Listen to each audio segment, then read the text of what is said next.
அஸ்ஸலாமு அலைக்கும் வரஹ்மத்துல்லாஹி வபரகாத்துஹு. சகோதரர்களே, இதுவரையில் சிலுவை யுத்தங்களுடைய போஸ்ட் எஃபெக்ட்ஸ், ப்ரீ எஃபெக்ட்ஸ், அதனால் ஏற்பட்ட விஷயங்கள், அதுக்குரிய காரணிகள், பாதிப்புகள் எல்லாம் பார்த்தோம்.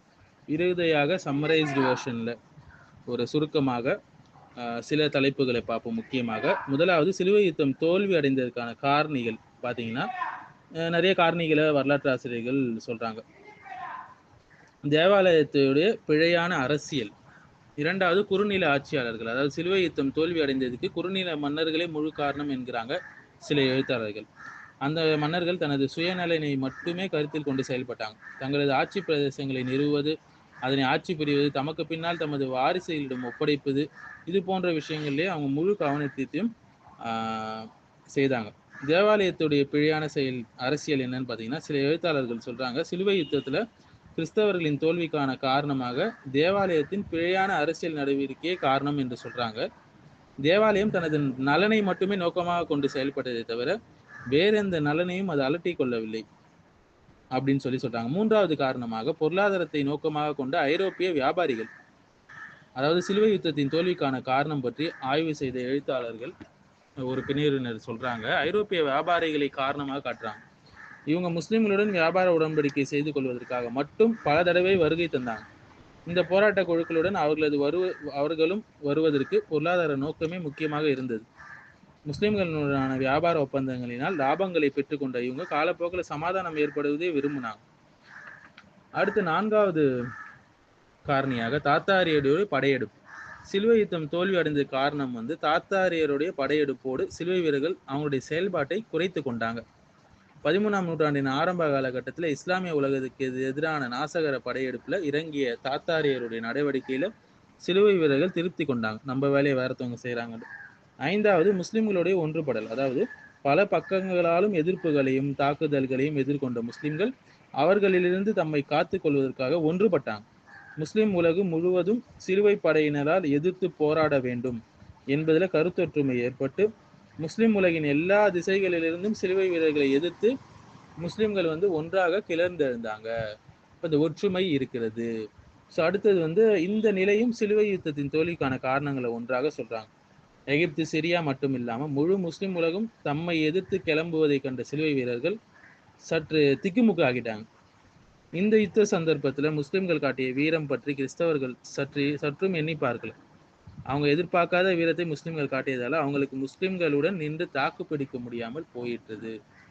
அடுத்த, சிலுவை யுத்தத்துடைய விளைவுகள் அப்படின்னு பார்த்தீங்கன்னா, சிலுவை யுத்தம் மூலம் கிழக்கு தேசத்தை காலனித்துவப்படுத்தும் முயற்சியில சிலுவை வீரர்கள் தோல்வி அடைஞ்சாங்க என்றாலும் அவங்க இந்த யுத்தத்தின் விளைவாக முஸ்லிம்களிடமிருந்து கல்வி, கலாச்சாரம், மத, சமூக ரீதியான பல பிரயோஜனங்களை பெற்று கொண்டாங்க என்பது ஒரு பகிரங்கமான ரகசியங்க. இதை பற்றி சில பிரெஞ்சு வரலாற்று ஆசிரியர்கள் எழுதியிருக்கிறாங்க. அது என்னன்னா சுருக்கமாக நம்ம பார்ப்போம் இன்ஷா அல்லாஹ். என்னன்னா, இஸ்லாமிய கலாச்சாரங்கள், பண்பாடுகளை பின்பற்றுதல் முதலாவது விளைவு. அதாவது ஐரோப்பாவின் கலாச்சார வளர்ச்சிக்கு சிலுவை யுத்தங்கள் மகத்தான பங்களிப்பு வழங்கியிருக்கு. ஐரோப்பிய மக்களுடைய சிந்தனைகளை, கண்களை திறந்து விட்டதுல இந்த யுத்தத்திற்கு பெரிய ஒரு பங்கு இருக்குன்னு சொல்றாங்க.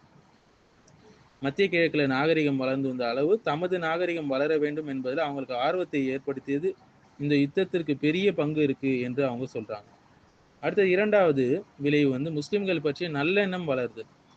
ஐரோப்பியர்கள் முஸ்லிம்கள் பற்றிய செய்திகளை மோசமான முறையில் மட்டும்தான் கேள்விப்பட்டிருந்தாங்க. ஐரோப்பியர்கள் கண்முன்னால் காணாதவர்கள் பற்றி கிடைக்கப்பெறக்கூடிய செய்திகளை வைத்து தங்களின் மனதில் முஸ்லிம்கள் பற்றி தப்பான எண்ணங்களை வளர்த்து வைத்திருந்தவர்களுக்கு முஸ்லிம்களை நேரடியாக காணும் சந்தர்ப்பம் கிடைச்சிச்சு.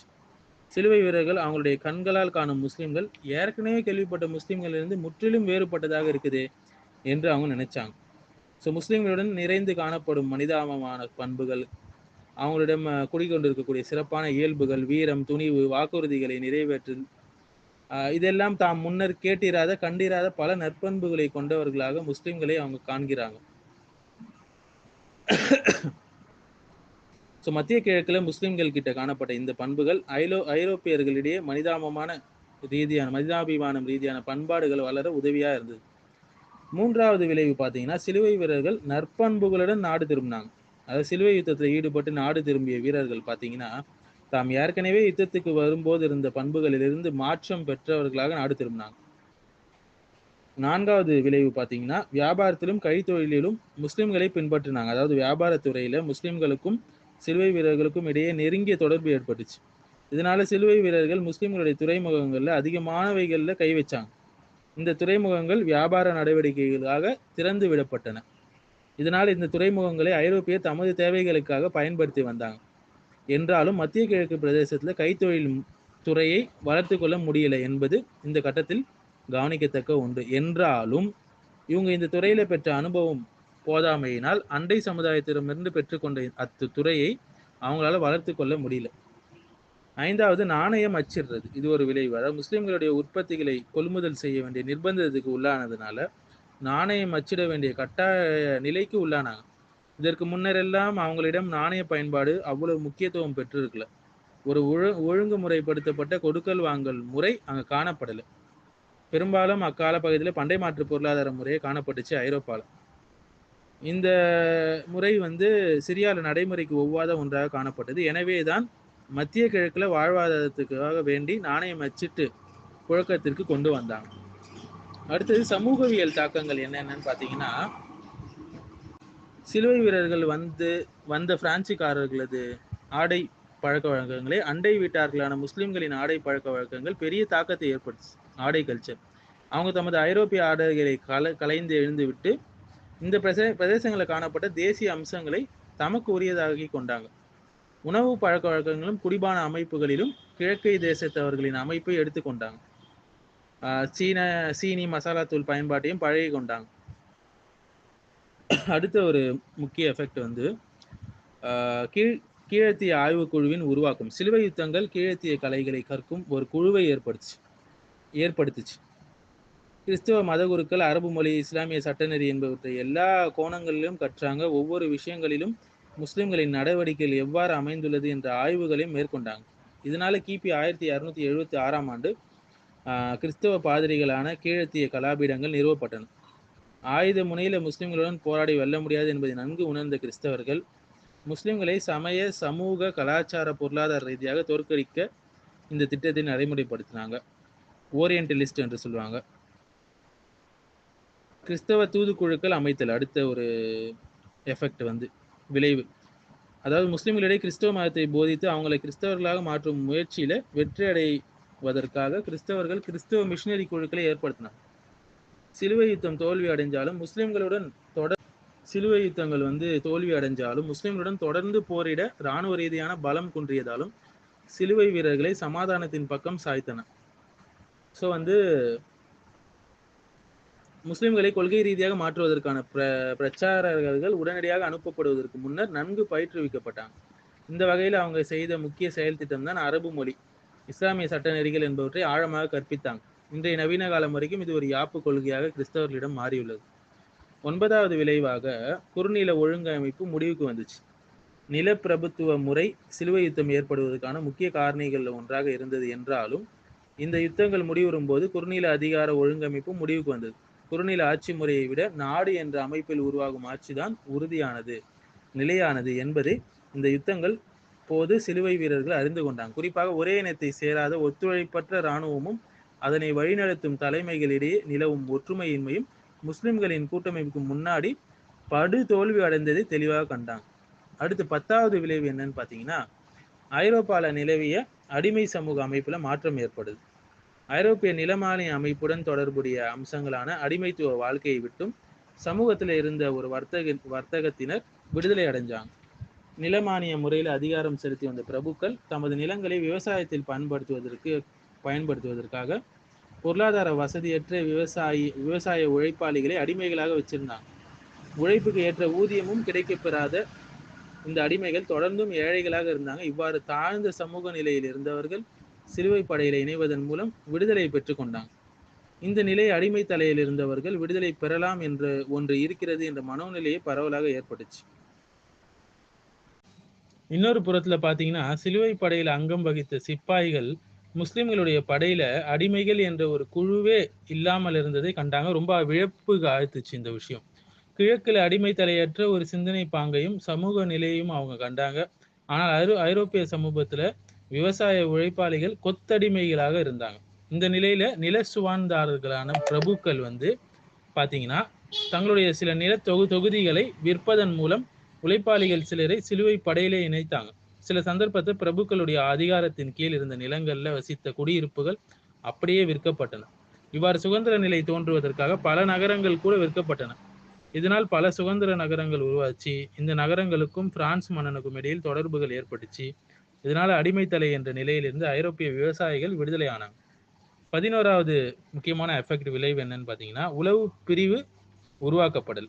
அதாவது முதலாவது சிலுவை யுத்தத்தின் போது முஸ்லிம்கள் தமது எதிரிகள் பற்றிய சரியான தகவல்களை அப்டேட்டை உடனுக்குடன் அறிந்து கொண்டாங்க. அதேவேளை முஸ்லிம்கள் பற்றிய முழு தகவல்களுடனும் எதிரிகள் செயல்படனானாங்க. இதனால் ஏற்பட்ட பல விபரீதங்கள் மீண்டும் ஏற்பட்டுவிடக் கூடாது என்று உணர்ந்த முஸ்லிம்கள் சிலுவை வீரர்கள் பற்றிய தகவல்களை பெற்றுக்கொள்வதில் மிகவும் நுணுக்கமாக நடந்து கொண்டாங்க. இதனால சிலுவை வீரர்கள் பற்றிய சிறிய பெரிய விஷயங்கள் அனைத்தையும் அறிந்து கொண்டாங்க. சிலுவை வீரர்கள் இருக்கும் இடமெல்லாம் முஸ்லிம்களின் தகவல் சேகரிப்பாளர்கள் ஸ்பைஸ் இருந்தாங்க. உன்னிப்பாக நிலைமைகளை கவனித்த இவங்க சேகரித்த தகவல்களின்படி முஸ்லிம்கள் செயல்பட்டதனால பிற்காலத்துல சிலுவை வீரர்கள் முஸ்லிம்களிடம் தோல்வி அடையும் நிலை ஏற்பட்டுச்சு என முகமது குர்த் அலி என்பவர் தமது இஸ்லாமும் அரபிய நாகரிகமும் என்ற அரபு நூல்ல குறிப்பிடுறாங்க. ஸோ மெயின் பாயிண்ட் என்னன்னா, உளவு பிரிவு உருவாக்கப்படல் தான் இந்த விஷயத்துல. முதலாவது சிலுவை யுத்தத்தின் போது முஸ்லிம்கள் தமது எதிரிகள் பற்றிய சரியான தகவல் இன்மையின் விளைவை நன்கு அனுபவித்தாங்க. இறுதியாக சிலுவை யுத்தத்தினால் முஸ்லிம்களுக்கு ஏற்பட்ட பாதிப்புகள் என்னன்னு பார்த்தீங்கன்னா, நிறைய பாதிப்புகள் ஏற்பட்டுச்சுங்க. பல இஸ்லாமிய நகரங்கள் நாசமாக்கப்பட்டுச்சு. காலனித்துவம் உருவாச்சு. சிலுவை யுத்தங்கள் விளைவாக முஸ்லிம் எதிர்கொண்ட அடுத்த அபாயம் காலனித்துவம் பற்றிய ஐரோப்பியருடைய விழிப்புணர்ச்சி. இந்த யுத்தத்தின் போது ஐரோப்பியர் அவ்வப்போது காலனித்துவ அனுபவங்களை பெற்றுக்கொண்டாங்க. ஐரோப்பாவுக்கு வெளியே உள்ள பிரதேசங்களை தமது காலனித்துவத்தின் கீழ் கொண்டு வந்து அந்த பிரதேசங்களில் காணப்படக்கூடிய வளங்களையும் செல்வங்களையும் தமது பொருளாதார வளர்ச்சிக்கு பயன்படுத்தலாம் என்ற சிந்தனை பாங்கு இந்த யுத்தம் ஐரோப்பியர்களின் உள்ளங்களில் ஏற்படுத்திவிட்டன. 3வது சகிப்புத்தன்மை ஒழிப்பு. சிலுவை யுத்தத்தின் போது முஸ்லிம் உலகு நேரடியாக பல நூற்றாண்டுகள் விட்டு கொடுக்கும் தன்மையை காணவே இல்லை.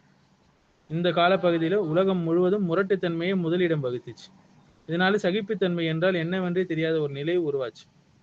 சிலுவை படையினர் தமது மதத்தை தவிர வேற ஒன்றையும் அறிந்திருக்கவில்லை. அவர்களிடம் அடாவடித்தனம், அட்டூழியம், அநியாயம் என்பதுமே குடிக்கொண்டிருந்தது.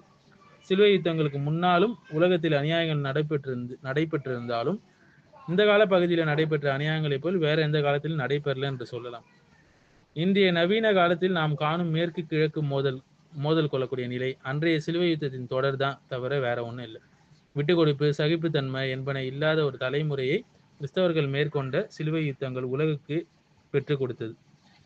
அடுத்து சிலுவை யுத்தத்தில் ஈடுபட்ட இஸ்லாமிய வீரர்கள் அவங்களுடைய பண்பாட்டு சம்பந்தமாக பார்த்தீங்கன்னா, சலாவுதீன் ஐபி பைத்துல் மக்தஸை வெற்றி கொண்டு நுழைந்த போது உருவாக்கப்பட்ட உடன்படிக்கையில சிலுவை படையினர் அபதாரம் செலுத்த வேண்டும் என்ற நிபந்தனையும் உள்ளடக்கப்பட்டுச்சு. என்றாலும் பெரும்பான்மையான ஏழைகளால் கப்பம் கட்ட முடியல. சலாவுதீனும் அவங்களுடைய சகோதரர்களும் ஏறத்தாழ பல ஆயிரம் பேர்களை விடுவித்தார்கள் அவங்களுடைய சொந்த செலவுல.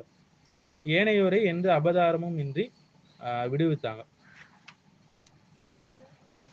அடுத்து சிலுவை யுத்தமும் அதில் தொடர்பு பட்ட ஐரோப்பிய காலனித்துவம் பார்த்தீங்கன்னா, 2 நூற்றாண்டுகளாக முஸ்லிம்களுடன் ஆயுத ரீதியாக போராடி வெற்றி அடைய முடியாது என்பதை சிலுவை வீரர்கள் உணர்ந்து கொண்டாங்க.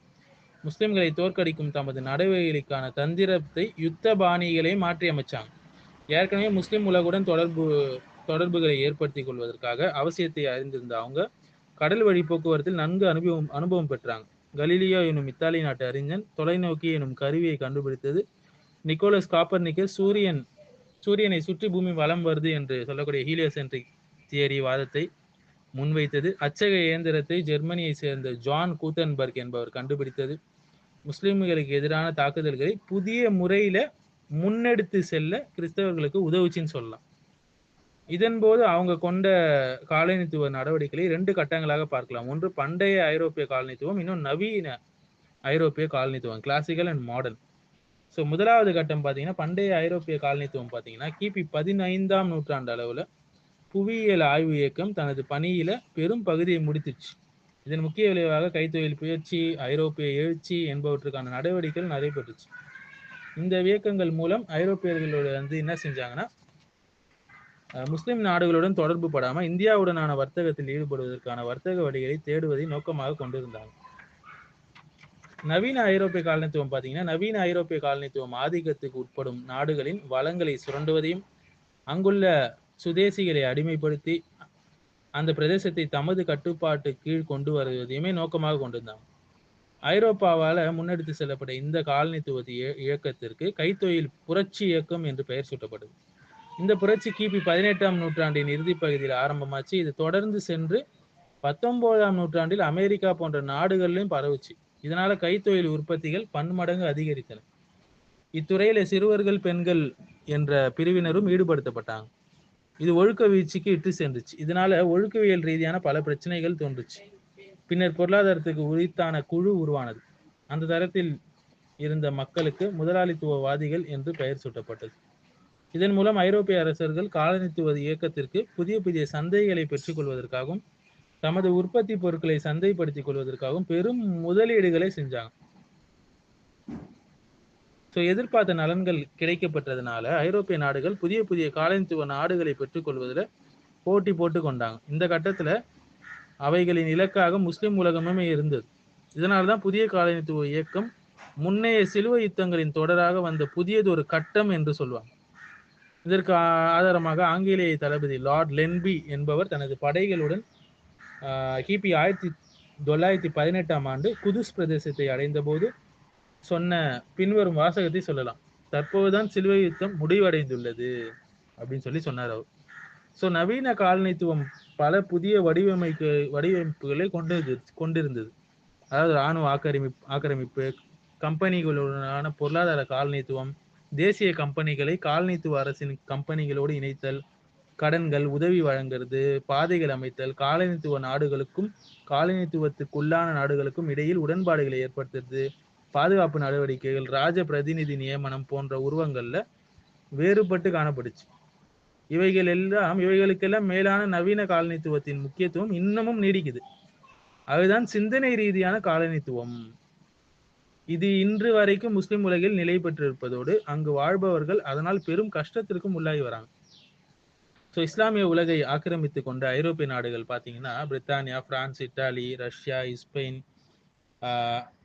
ஹோலாந்து, போர்த்துகல், பல்கேரியா, இதெல்லாம் அவங்க காலனித்துவப்படுத்தினாங்க. ஐரோப்பிய காலனித்துவம் ஆரம்பித்த வேளையில இஸ்லாமிய நாடுகளுக்கு எதிரான தாக்குதல் நடவடிக்கைகளிலும் முன்னெடுத்து செல்லப்பட்டுச்சு. இந்த கட்டத்துல முஸ்லிம் நாடுகளை பின்வரும் சாம்ராஜ்யங்கள் தலைமை தாங்குச்சு. ஒன்று உஸ்மானிய பேரரசு, பாரசீக பேரரசு, முகலாய பேரரசு. இந்த முஸ்லிம் சாம்ராஜ்யங்கள் இந்த சந்தர்ப்பத்தில் தங்களுக்குள் சண்டையிட்டு கொண்டுச்சு. அவங்களுக்குள்ள சிவில் வார்கள். அக்கட்டத்துல பிரித்தானியா தனது ஆக்கிரமிப்பை மேற்கொண்டது. இதை எதிர்ப்பதற்காக பாரசீக இஸ்லாமிய அரசு உஸ்மானிய அரசுடன் இணைந்து செயல்பட்டுச்சு. இரண்டாம் உலக யுத்தத்தின் போது புதிய பாணியில காலனித்துவ நடவடிக்கை மேற்கொள்ளப்பட்டுச்சு. இந்த கட்டத்துல காலனித்துவ தலைமை ஐக்கிய அமெரிக்காவிடமும் சோவியத் ஒன்றியத்திடமும் இருந்துச்சு. இவைகளின் நடவடிக்கைகள் நேரடியாக இடம்பெறாத செயல் திட்டங்களாகவே அரங்கேற்றப்பட்டன. அது என்னென்ன வழிமுறையில அப்படின்னு பாத்தீங்கன்னா, 3 வழிமுறைகள். உள்நாட்டு குழப்பங்களை ஏற்படுத்திவிட்டு பின்னர் சமாதானம் ஏற்படுத்தி வைத்தல் என்ற தோரணையில உள்ளாலேயே ஆக்கிரமிக்கிறது. 2வது பொருளாதார நிலையற்ற தன்மையை ஏற்படுத்தி நாடுகளை அடிமைப்படுத்துது. 3வது பனிப்போர்களை உண்டு பண்ணி நாடுகளிடையே பதற்ற நிலையை உருவாக்கி விடுது. இப்படியான செயல் திட்டங்களால உள்நாட்டு குழப்பங்கள், பொருளாதார பின்னடைவுகள், பனிப்போர்கள் என்பன உலக நாடுகளிடையே தோன்றின, இன்றைய வரைக்கும் தோன்றி கொண்டுதான் இருக்கு. இந்த கட்டங்கள்ல காலனித்துவ செயல்பாட்டில் இறங்கி இருந்த வல்லரசுகள் தமது ஆதிக்கத்தை பின்வரும் நிறைய விஷயங்களால என்ன செஞ்சாங்க, நடைமுறையூடாக மேற்கொண்டாங்க. உடன்படிக்கைகளினால இராணுவ முகாம்கள் அமைக்கப்பட்டு நேச நாட்டு உடன்படிக்கைகள் ஏற்படுத்தப்பட்டுச்சு. பொருளாதார ஆக்கிரமிப்பு நடந்தது. நிபந்தனையுடன் கூடிய பொருளாதார தொழில்நுட்ப உதவிகள் வழங்கப்பட்டுச்சு. கலை கலாச்சார மேம்பாட்டு திட்டங்கள் முன்வைக்கப்பட்டுச்சு.